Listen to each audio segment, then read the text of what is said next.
ஆரணி அருகே சாலை ஓரத்தில் இருந்த வீட்டுக்குள் அரசு பேருந்து புகுந்து விபத்துக்குள்ளாகி இருக்கிறது. கூடுதல் விவரங்களுடன் செய்தியாளர் கௌரி சங்கர் இணைகிறார். கௌரி சங்கர், விவரங்கள். ஆரணி அருகே சித்தேரி கிராமத்தில் ஆரணி விழுப்புரம் நெடுஞ்சாலையில் வேலூரிலிருந்து விழுப்புரம் நோக்கி சென்ற அரசு பேருந்து சென்று கொண்டிருந்தது.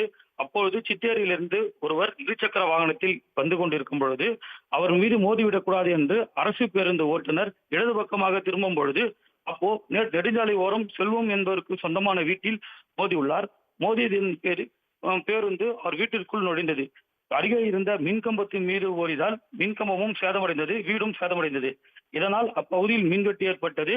உடனடியாக அரசு பேருந்தில் பயணித்த அனைவரையும் மீட்கப்பட்டது. ஓட்டுநருக்கு படுகாயமடைந்ததும் இருசக்கர வாகனத்தில் சென்றவருக்கும் படுகாயமடைந்தது. இருவரை ஆரணி அரசு மருத்துவமனைக்கு கொண்டு சென்றனர். உடனடியாக பகுதியில் உள்ள பொதுமக்கள் உடனடியாக மீட்கும் பணியில் ஈடுபட்டனர்.